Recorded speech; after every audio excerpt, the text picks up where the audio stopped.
ॐ नमो भगवते वासुदेवाय। श्री विष्णुसहस्रनामस्तोत्रम्। शुक्लाम्बरधरं विष्णुं शशिवर्णं चतुर्भुजं प्रसन्नवदनं ध्यायेत् सर्वविघ्नोपशान्तये। व्यासं वसिष्ठनप्तारं शक्तेः पौत्रमकल्मषम् पराशरात्मजं वन्दे सुखदातं तपोनिधिम्। यस्य द्विरदभक्त्राद्याः पारिषद्याः परस्म्यतं विघ्नं निघ्नन्ति सततम् विश्वक्सेनं तमाश्रये। व्यासाय विष्णुरूपाय व्यासरूपाय विष्णवे नमो वै ब्रह्मनिधये वासिष्ठाय नमो नमः। अविकाराय शुद्धाय नित्याय परमात्मने सदैकरूपरूपाय विष्णवे सर्वजिष्णवे। यस्य स्मरणमात्रेण जन्म संसारबन्धनात् विमुच्यते नमस्तस्मै विष्णवे प्रभविष्णवे। ॐ नमो विष्णवे प्रभविष्णवे। सच्चिदानन्दरूपाय कृष्णया क्लिष्टकारिणे नमो वेदान्तवेद्याय गुरवे बुद्धिसाक्षिणे।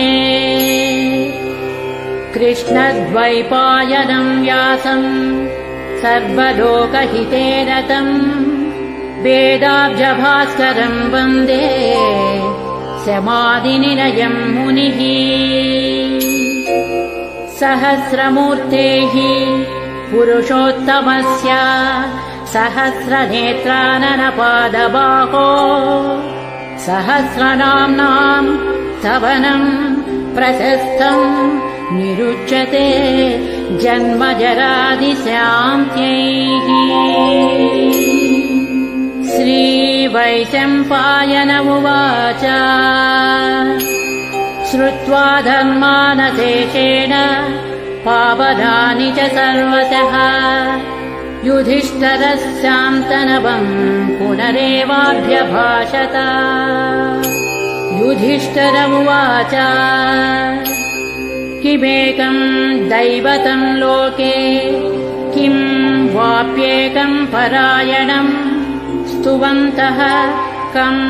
कवचन्तः प्राप्नुयुर्मानवाः शुभम्। को धर्मः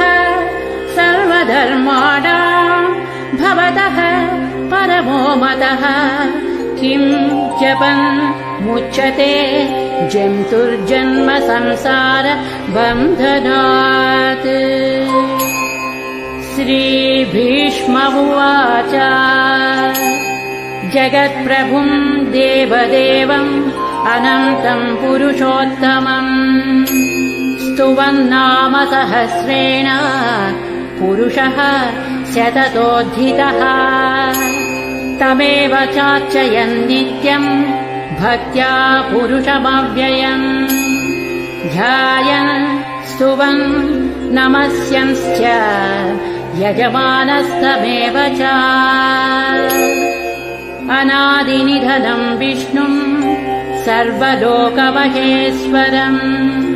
लोकाध्यक्षं स्तुवन् नित्यं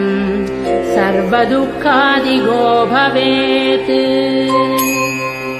ब्रह्मण्यं सर्वधर्मज्ञं लोकानां कीर्तिवर्धनं लोकनाथं महद्भूतं सर्वभूतभवोद्भवम् एष मे सर्वधर्माणाम् धर्मोऽधिगतमो मतः यद्भक्त्या पुण्डरीकाक्षम् स्तवैरर्चेन्नरः सदा परमं यो महत्तेजः परमं यो महत्तपः परमं यो महद्ब्रह्म परमं यः परायणम् पवित्राणां पवित्रं यो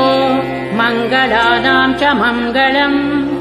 दैवतं देवतानां च भूतानां यो व्ययः पिता यतः सर्वाणि भूतानि भवन्त्यादियुगागमे यस्मिंश्च प्रलयं यान्ति पुनरेव युगक्षये तस्य लोकप्रधानस्य जगन्नाथस्य भूपते विष्णोर्नाम सहस्रं मे शृणु पापभयापहम् यानि नामानि गौणानि विख्यातानि महात्मनः ऋषिभिः परिगीतानि तानि वक्ष्यामि भूतये विष्णोर्नाम सहस्रस्य वेदव्यासो महामुनिः छन्दोनुष्टुप् तथा देवो भगवान् देवकी सुतः अमृतांशोद्भवो बीजम् शक्तिर्देवकी नन्दनः त्रिसामा हृदयम् तस्य शान्त्यर्थे विनियुज्यते विष्णुम् जिष्णुम् महाविष्णुम् प्रभविष्णुम् वचेश्वरम् अनेकरूपदैत्यान्तम् नमामि पुरुषोत्तमम् न्यासः अस्य श्रीविष्णोर्दिव्यसहस्रनामस्तोत्र महामन्त्रस्य श्रीवेदव्यासो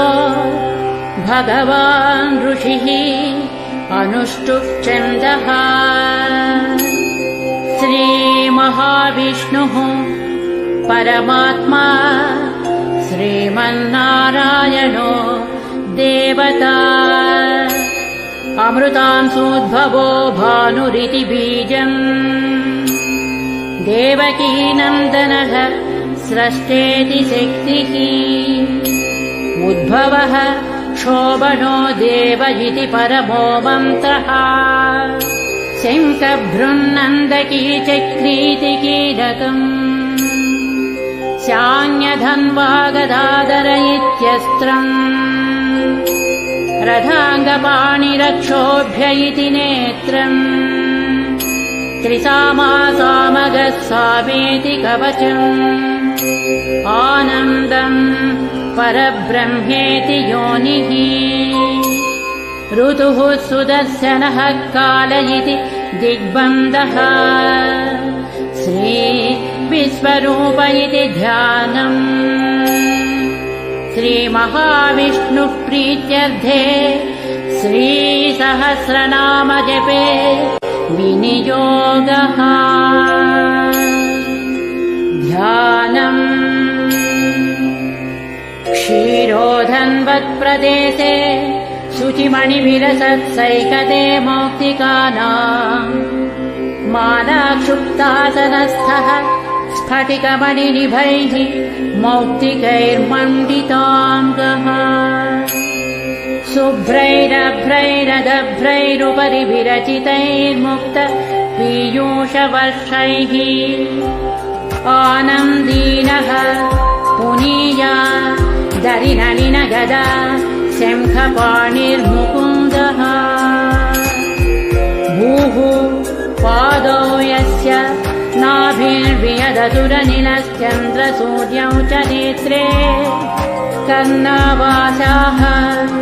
शिरोज्योर्मुखमपि दहनो यस्य वास्तेयमब्धिः अन्तःस्थं यस्य विश्वं सुरनरखगो भोगि गन्धर्वदैत्यैः चित्रं रम्यते तं त्रिभुवनवपुषं विष्णुमीशं नमामि। ॐ नमो भगवते वासुदेवाय। शान्ताकारं भुजगशयनं पद्मनाभं सुरेशं विश्वाधारं गगनसदृशं मेघवर्णं शुभाङ्गम् लक्ष्मीकान्तं कमलनयनं योगिहृद्ध्यानगम्यं वन्दे विष्णुं भवभयहरं सर्वलोकैकनाथम् मेघश्यामं पीतकौसेयवासं श्रीवत्सांसं कौस्तुभोद्भासिताङ्गं पुण्योपेतं पुण्डरीकायताक्षं विष्णुं वन्दे सर्वलोकैकनाथम्।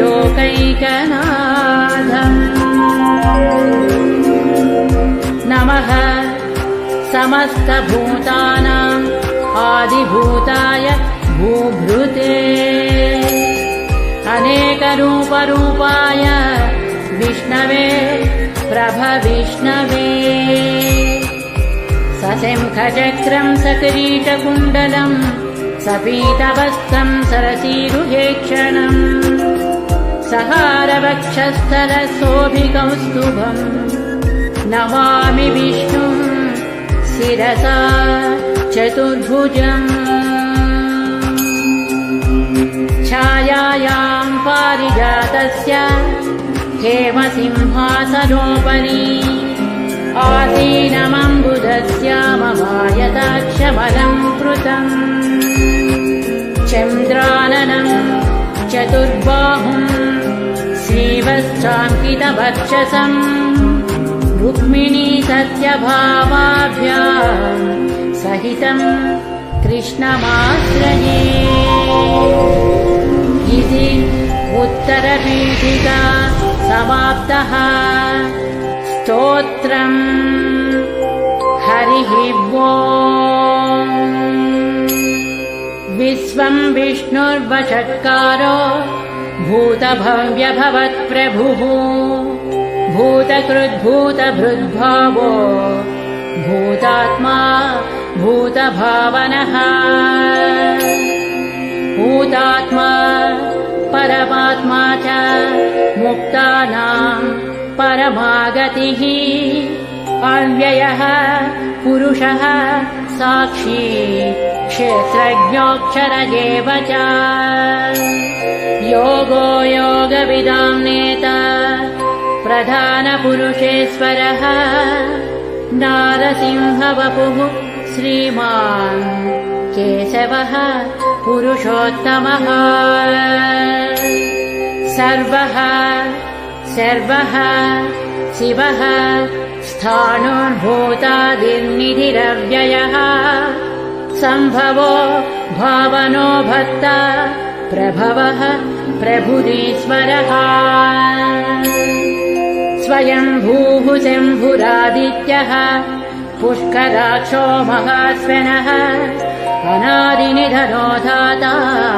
विधाता धातुरुत्तमः अप्रमेयो हृषीकेशः पद्मनाभो अमरप्रभुः विश्वकर्मा मनुः स्वस्था स्थविष्टः स्थविरो ध्रुवः अग्राह्य शाश्वतः कृष्णो लोहिताक्षः प्रतर्धनः प्रभूतस्त्रिककुर्धाम पवित्रं मङ्गलं परम् ईशानः प्राणदः प्राणो ज्येष्ठः श्रेष्ठः प्रजापतिः हिरण्यगर्भो भूगर्भो माधवो मधुसूदनः ईश्वरो विक्रमी धन्वी मेधावी विक्रमः क्रमः अनुत्तमो दुरादर्शः कृतज्ञः कृतिरात्मवान् सुरेशः शरणम् शर्म विश्वरेताः प्रजाभवः अहः संवत्सरो व्याळः प्रत्ययः सर्वदर्शनः अजः सर्वेश्वरः सिद्धः सिद्धिः सर्वादिरच्युतः वृषा कपिरमेयात्मा सर्वयोगविनिस्मृतः वसुर्वसुमनः सत्यः समात्मा संमितः समः अमोघः पुण्डरीकाक्षो वृषकर्मा वृषाकृतिः रुद्रो बहुशिरा बभ्रुर्विश्वयोनिः शुचिस्रवाः अमृतः शाश्वतः स्थाणुः वरारोः महातपाः सर्वगः सर्वविद्वानुर्विश्वक्सेनो जनार्दनः वेदो वेदविदव्यङ्गो वेदाङ्गो वेदवित्कविः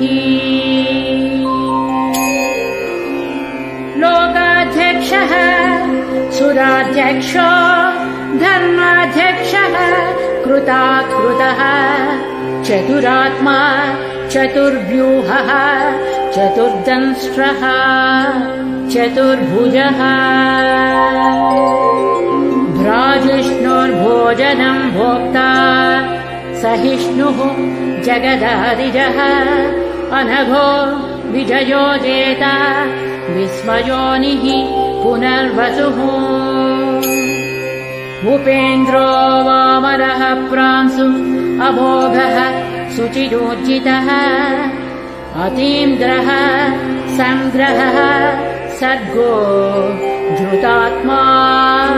नियमो यमः वेद्यो वैद्यः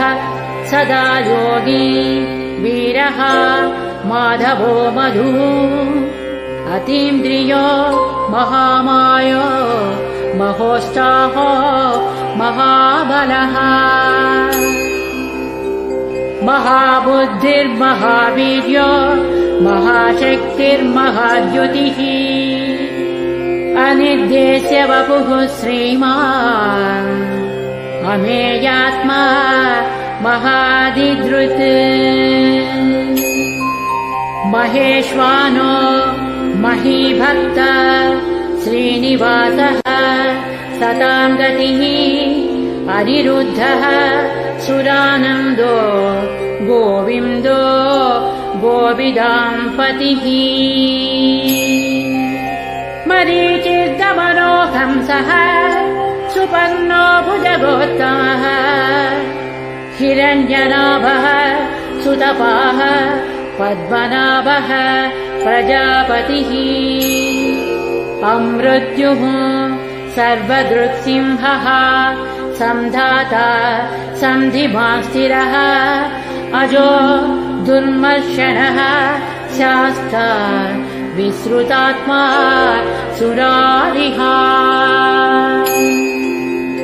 गुरुर्गुरुतमो धामः सत्यः सत्यपराक्रमः निमिषो निमिषः स्रग्वी वाचस्पति रुदारधी अग्रणीः ग्रामणीः श्रीमान् न्यायो नेता समीरणः सहस्रमूर्धा विश्वात्मा सहस्राक्षः सहस्रपात् आवर्तनो निवृत्तात्मा संवृतः संप्रमर्दनः अहः संवर्तको वह्निः अनिलो धरणीधरः सुप्रसादः प्रसन्नात्मा विश्वदृग्विश्वभुग्विभुः सत्कर्ता सत्कृतः साधुः जह्नुं नारायणो नरः असंख्येयो प्रमेयात्मा विशिष्टः शिष्टकृच्छुचिः सिद्धार्थः सिद्धसङ्कल्पः सिद्धिदः सिद्धिसाधनः वृषाहि वृषभो विष्णुर्वृषपर्वा वृषोधरः वर्धनो वर्धमानश्च विविक्तः श्रुतिसागरः सुभुजो दुर्धरो वाङ्मी महेन्द्रो वसुधो वसुः नैकरूपो बृहद्रूपः श्रीविविष्टः प्रकाशनः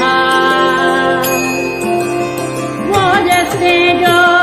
द्युतिधरः प्रकाशात्मा प्रतापनः बुद्धः स्पष्टाक्षरो मन्त्रः चन्द्रांशुर्भास्करद्युतिः अमृतांशुद्भवो भानुः शतिबिन्दुः सुरेश्वरः औषधं जगतः सेतुः सत्यधर्म पराक्रमः भूतभव्यभवन्नाथः पवनः पावनो नलः कामः कामकृत्कान्तः कामः कामप्रदः प्रभुः युगाधिकृद्युगावर्तो नैकमायो महाजनः अदृश्यो व्यक्तरूपश्च सहस्रजित् अनन्तजित् शिष्टो विशिष्टः शिष्ठेष्टः शिखण्डी नहुषो वृषः क्रोधः क्रोधकृत्कर्ता विश्वबाहुः महीधरः अच्युतः प्रथितः प्राणः प्राणदो वासवानुजः अपां निधिरधिष्ठानम् अप्रमत्तः प्रतिष्ठितः स्कन्दः स्कन्दधरो दुर्यो वरदो वायुवाहनः वासुदेवो बृहद्भानुः आदिदेवः पुरन्दरः अशोकस्तारणस्तारः शूरः सौरिजनेश्वरः अनुकूलः शतावर्तः पद्मी पद्मनिवेक्षणः पद्मनाभो अरविन्दाक्षः पद्मगर्भः शरीरभृत् महर्धिः रुद्धो वृद्धात्मा महाक्षो गरुडध्वजः अतुलः शरभो भीमः समयज्ञो हविर्हरिः सर्वलक्षणलक्षण्यो लक्ष्मीवान् समतिञ्जियः अक्षरो रोहितो मार्गो हेतुर्दामोदरः सः महीधरो महाभागो वेगवान् अमिताशनः उद्भवः क्षोभनो देवः श्रीगर्भः परमेश्वरः करणं कारणं कर्ता विकर्ता गहनो गुहः व्यवसायो व्यवस्थानः संस्थानः स्थानदो ध्रुवः परधिः परमस्पष्टः तुष्टः पुष्टः शुभेक्षणः रामो विरामो विरजो मार्गो नेयो नयो नयः वीरः शक्तिमतां श्रेष्ठो धर्मो धर्मविदुत्तमः वैकुण्ठः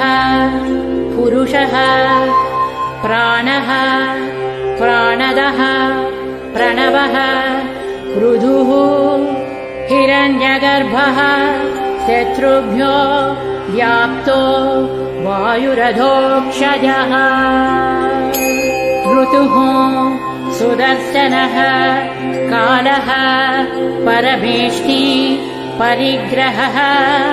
उग्रः संवत्सरो दक्षो विश्रामो विश्वदक्षिणः विस्तारः स्थावरः स्थाणुः प्रमाणं बीजमव्ययम् अर्धोऽनर्धो महाकोशो महाभोगो महाधनः अनिर्विण्णः स्थविष्ठो भूः धर्मयूपो महामकः नक्षत्रनेमि नक्षत्री क्षमः क्षामः समीहनः यज्ञयुज्यो महेज्यस्य क्रतुः सत्रं सतां गतिः सर्वदर्शी विमुक्तात्मा सर्वज्ञो ज्ञानमुत्तमम् सुव्रतः सुमुखः सूक्ष्मः सुभाषः सुखदः सुहृत् मनोहरो जितक्रोधो वीरबाहुर्विदारणः स्वापनः स्ववसो व्यापी नैकात्मा नैककर्मकृत् वश्चलो वश्ची रत्नगर्भो धनेश्वरः धर्मकृद्धर्मी सदसक्षरमक्षरम् अविज्ञाता सहस्रांशुः विधाता कृतलक्षणः गभस्तिनेमिः सत्त्वस्थः सिंहो भूतमहेश्वरः आदिदेवो महादेवो देवेशो देवभृद्गुरुः उत्तरो गोपतिर्गोप्ता ज्ञानगम्यः पुरातनः शरीरभूतभृद्भोक्ता कपीन्द्रो भूरिदक्षिणः सोमपो मृतपः सोमः पुरुषोत्तमः विनयो जयः सत्यसन्धो दाशार्हः सात्वतां पतिः जीवो विनयिता साक्षी मुकुन्दोमितविक्रमः अम्बोनिधिः अनन्तात्मा महोदधिशयोऽन्तकः अजो महार्हः स्वाभाव्यो जितामित्रः प्रमोदनः आनन्दो नन्दनो नन्दः सत्यधर्म त्रिविक्रमः महर्षिः कपिलाचार्यः कृतज्ञो मेदिनीपतिः त्रिपदस्त्रिदशाध्यक्षो महाशृङ्गः कृतान्तकृत् महावराहो गोविन्दः सुषेणः कनकाङ्गदी गुह्यो गभीरो गहनो गुप्तश्चक्रगदाधरः वेदाः स्वाङ्गोदितः कृष्णो दृढः सङ्कर्षणोच्युतः वरुणो वारुणो वृक्षः पुष्कराक्षो महामनाः भगवान् भगहानन्दी वनमाली हलायुधः आदित्यो ज्योतिरादित्यः सहिष्णुः गतिसत्तमः सुधन्वा खण्डपरशुः दारुणो द्रविणप्रदः दिवक्स्पृक्सर्वदृग्व्यासो वाचस्पतिरयो निजः त्रिसामा सामगः साम निर्वाणम् भेषजम् विशक् सन्न्यासकृच्छमः शान्तो निष्ठा शान्तिः परायणम् शुभाङ्गः शान्तिदः स्रष्टा कुमुदः कुवलेशयः गोहितो गोपतिर्गोप्ता वृषभाक्षो वृषप्रियः अनिवर्ती निवृत्तात्मा संक्षेप्ता क्षेमकृच्छिवः श्रीवत्सवक्षाः श्रीवासः श्रीपतिः श्रीमताम्बरः श्रीदः श्रीसः श्रीनिवासः श्रीनिधिः श्रीविभावनः श्रीधरः श्रीकरः श्रेयः श्रीमान् लोकत्रयाश्रयः स्वक्षः स्वङ्गः शतानन्दो नन्दिज्योतिर्गणेश्वरः विजितात्मा विधेयात्मा सत्कीर्तिर्छिन्न संशयः उदीर्णः सर्वतश्चक्षुः अनीतः शाश्वतस्थिरः भूषयो भूषणो भूति विशोकः शोकनाशनः अर्चिष्मानर्चितः कुम्भो विशुद्धात्मा विशोधनः अनिरुद्धो प्रतिरथः प्रद्युम्नोमित विक्रमः कालनेमिनिः वीरः शौरिः शूरजनेश्वरः त्रिलोकात्मा त्रिलोकेशः केशवः केशिः हरिः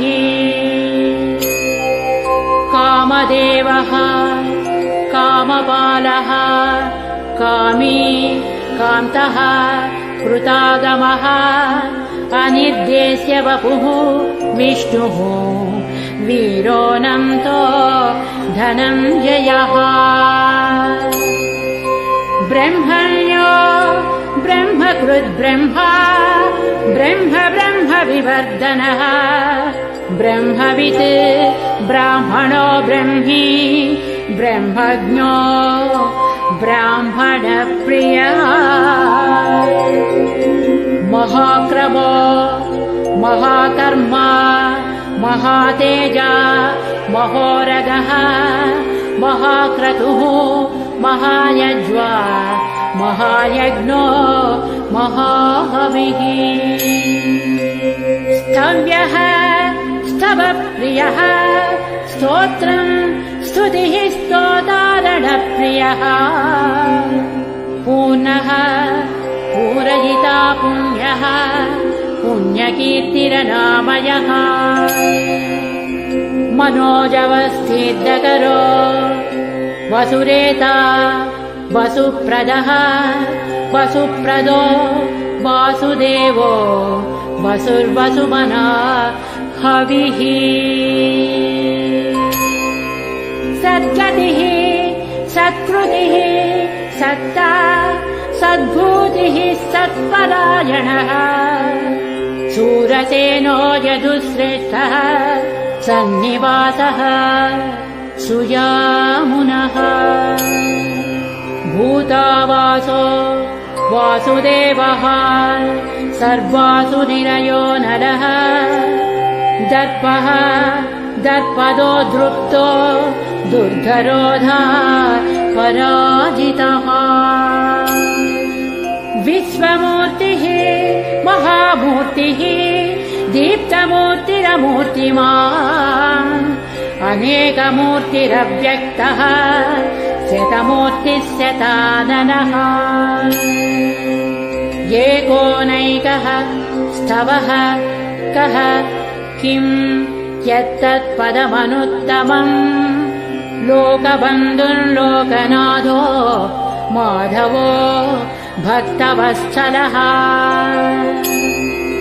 सुवर्णवर्णो हेमाम्बो वराङ्गश्चन्दनाङ्गदी वीरः विषयः शून्यो घृतासीरचलश्चलः अमानीमानदो मान्यो लोकस्वामी त्रिलोकधृक् सुमेधा मेधजो धन्यः सत्यमेधा धराधरः तेजो वृषो द्युतिधरः सर्वशस्त्रभृताम्बरः प्रग्रहो निग्रहो व्यग्रो नैकशृङ्गो गदाग्रजः चतुर्मूर्तिः चतुर्बाहुः चतुर्व्यूहश्चतुर्गतिः चतुरात्मा चतुर्भावः चतुर्वेदविदेकपात् सभावर्तो निवृत्तात्मा दुर्जयो दुरतिक्रमः दुर्लभो दुर्गमो दुर्गो दुरावासो दुरारिः शुभाङ्गो लोकसारङ्गः स्तुतन्तुस्तन्तुवर्धनः इन्द्रकर्मा महाकर्मा कृतकर्मा कृतागमः उद्भवः सुन्दरः सुन्दो रत्ननाभः सुलोचनः अर्को वाजसनः शृङ्गी जयन्तः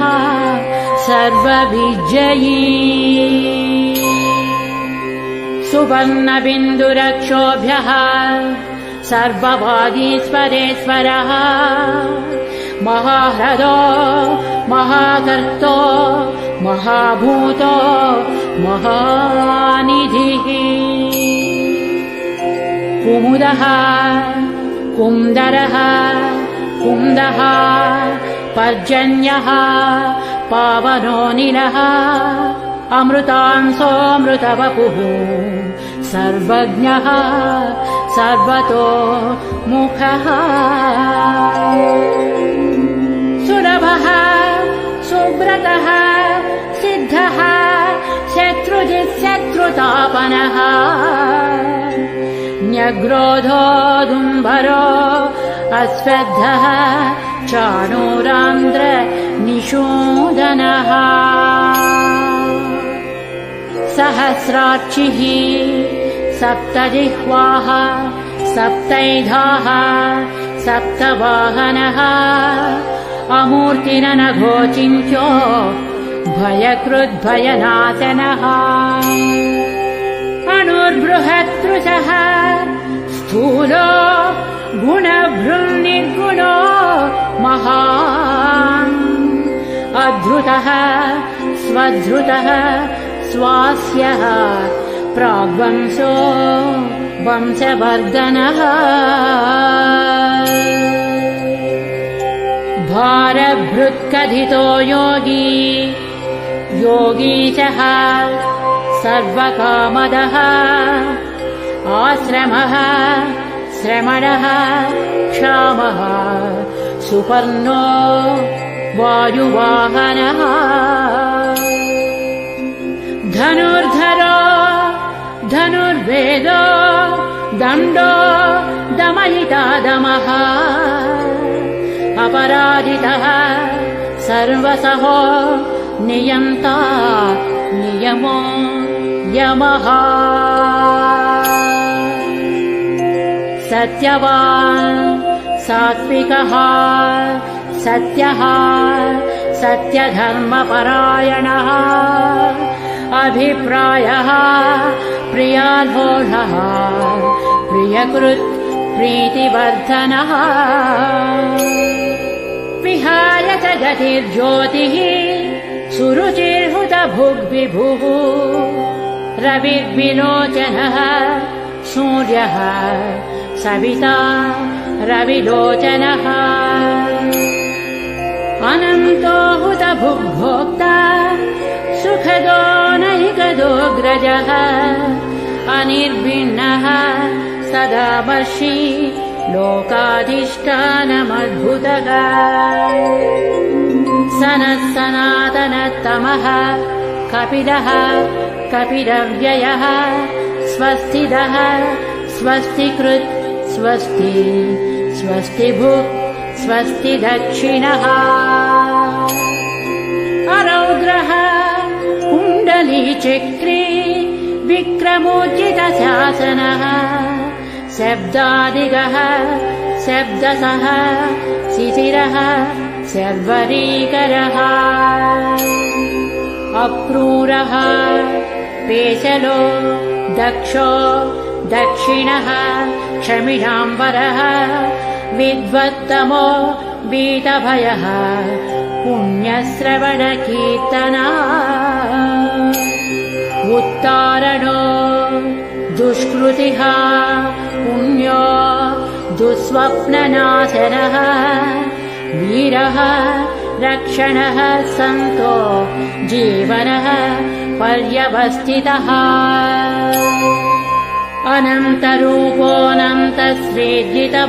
अनन्तरूपोऽनन्तश्रीजितमन्युर्भयापहः चतुरस्रो गभीरात्मा विदिशो व्याधिसो दिशः अनादिर्भूर्भुवो लक्ष्मीः सुवीरो रुचिराङ्गदः जननो जनजन्मादिर् भीमो भीमपराक्रमः आधारनिलयो धाता पुष्पहासः प्रजागरः ऊर्ध्वगः सत्पथाचारः प्राणदः प्रणवः फणः प्रमाणम् प्राणनिलयः प्राणभृत् प्राणजीवनः तत्त्वम् तत्त्वविदेकात्मा जन्म मृत्युजरातिगः भूर्भुवः स्वस्तरुस्तारः सविता प्रपितामहः यज्ञो यज्ञपतिर्यज्वा यज्ञाङ्गो यज्ञवाहनः यज्ञभृत् यज्ञकृत् यज्ञी यज्ञभुक् यज्ञसाधनः यज्ञान्तकृत् यज्ञगुह्य मन्नमन्नाद एव च आत्मयोनिः स्वयं जातो वैखानः सामगायनः देवकीनन्दनः स्रष्टा क्षितीशः पापनाशनः शङ्खभृङ्नन्दकी चक्री शाङ्गधन्वा गदाधरः रथाङ्गपाणिरक्षोभ्यः सर्वप्रहरणायुधः श्रीसर्वप्रहरणायुध ॐ नमः इति वनमाली गदी सारङ्गी शङ्खी चक्री च नन्दकी श्रीमान् नारायणो विष्णुः वासुदेवोऽभिरक्षतु श्रीवासुदेवोऽभिरक्षतो नम इति फलश्रुतिः इतीदं कीर्तनीयस्य केशवस्य महात्मनः नाम्नां सहस्रं दिव्यानाम् अशेषेण प्रकीर्तितम् य इदं शृणुयान् नित्यम् यच्चापि परिकीर्तयेत् नाशुभं प्राप्नुयात् किञ्चित् सोमुद्रेक च मानवः वेदान्तगो ब्राह्मणः स्यात् क्षत्रियो विजयी भवेत् वैश्यो धनसमृद्धः स्यात् शूद्रः सुखमवाप्नुयात् धर्मार्थी प्राप्नुयात् धर्मः अर्थार्थी च अर्थमाप्नुयात् कामानवाप्नुयात् कामी प्रजार्थी चाप्नुयात् प्रजाम् भक्तिमान् यः शतोत्थाय शुचिसद्गतमानसः सहस्रं वासुदेवस्य नाम्नामेतत् प्रकीर्तयेत् यशः प्राप्नोति विपुलं याति प्राधान्यमेव च अचलां श्रियमाप्नोति श्रेयः प्राप्नोत्यनुत्तमम् न भयं क्वचिदाप्नोति वीर्यं तेजश्च विन्दति भवत्यरोगो द्युतिमान् बलरूपगुणान्वितः रोगात्तो मुच्यते रोगात् बद्धो मुच्येत बन्धनात् भयान्मुच्येत भीतस्तु मुच्येतापन्नमापदः दुर्गान्यतितरत्यासु पुरुषः पुरुषोत्तमः स्तुवन्नाम सहस्रेण नित्यम् भक्तिसमन्वितः वासुदेवाश्रयो मर्त्यो वासुदेवपरायणः सर्वपापविशुद्धात्मा याति ब्रह्म सनातनम् न वासुदेवभक्तानाम् अशुभम् विद्यते क्वचित् जन्म मृत्युजरा व्याधिभयम् नैवोपजायते इमं स्तवमधीयानः श्रद्धा भक्तिसमन्वितः युज्येतात्मसुखक्षान्ति श्रीधृतिस्मृतिकीर्तिभिः न क्रोधो न च माश्चर्यम् न लोभो नाशुभामतिः भवन्ति कृतपुण्यानाम् भक्तानाम् पुरुषोत्तमे द्यौः सच्चन्द्रार्कनक्षत्रा खम् दिशो भूर्महो दधिः वासुदेवस्य वीर्येण विधृतानि महात्मनः ससुरासुरगन्धर्वम् जगद्वसे वर्ततेदम् कृष्णस्य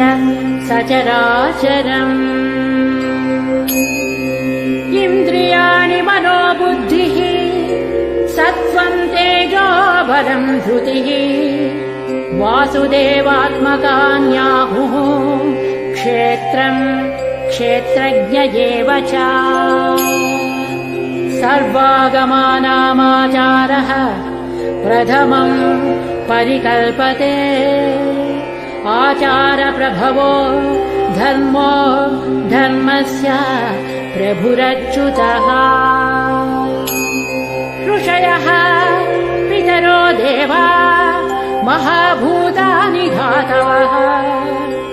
जङ्गमाजङ्गमं चेदम् जगन्नारायणोद्भवम् योगो ज्ञानं तथा साङ्ख्यम्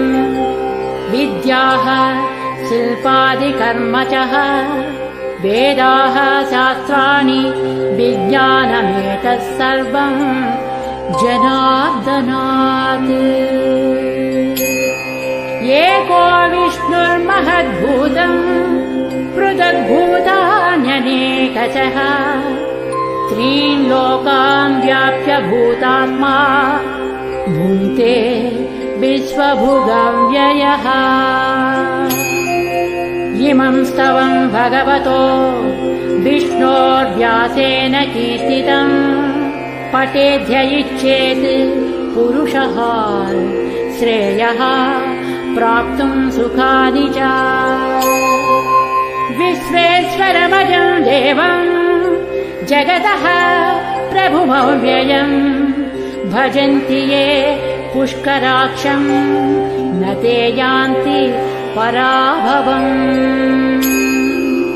न ते यान्ति पराभवो नमः इति। अर्जुनोवाच पद्मपत्रविशालाक्ष पद्मनाभसुरोत्तमा भक्तानामनुरक्तानां त्राता भव जनार्दना। श्रीभगवानुवाच यो मां नाम सहस्रेण स्तोतुमिच्छति पाण्डव सोऽहमेकेन श्लोकेन स्तुत एव न संशयः। स्तुत एव न संशयः। ॐ नमः इति। व्यास उवाच वासनाद्वासुदेवस्य वासितं भुवनत्रयम् सर्वभूतनिवासोऽसि वासुदेव नमोऽस्तु ते। श्रीवासुदेव नमोऽस्तु ते। ॐ नमः इति। पार्वत्युवाच केनोपायेन लघुना विष्णोर्नाम सहस्रकम् पठ्यते पण्डितैर्नित्यम् श्रोतुमिच्छाम्यहम् प्रभो। ईश्वर उवाच श्रीराम राम रामेति रमे रामे मनोरमे सहस्रनाम तत्तुल्यम् रामनाम वरानने। श्रीरामनाम वरानन। ॐ नमः इति। ब्रह्मोवाच नमोऽस्त्वनन्ताय सहस्रमूर्तये सहस्रपादाक्षि शिरोरुबाहवे सहस्रनाम्ने पुरुषाय शाश्वते सहस्रकोटि युगधारिणे नमः। सहस्रकोटि युगधारिण। ॐ नमः इति। संजय उवाच यत्र योगीश्वरः कृष्णो यत्र पार्थो धनुर्धरः तत्र श्रीविजयो भूति ध्रुवा नीतिर्मतिर्मम। श्रीभगवानुवाच अनन्याश्चिन्तयन्तो माम् ये जनाः पर्युपासते तेषां नित्याभियुक्तानां योगक्षेमं वहाम्यहम्। परित्राणाय साधूनां विनाशाय च दुष्कृताम् धर्मसंस्थापनार्थाय सम्भवामि युगे युगे। आर्ता विषण्णाः शिथिलाश्च भीता घोरेषु च व्याधिषु वर्तमानाः संकीर्त्य नारायण शब्दमात्रम् विमुक्तदुःखा सुखिनो भवन्तु। कायेन वाचा मनसेन्द्रियर्वा बुद्ध्यात्मना वा प्रकृते स्वभावात् करोमि यद्यत् सकलं परस्मै नारायणायेति समर्पयामि।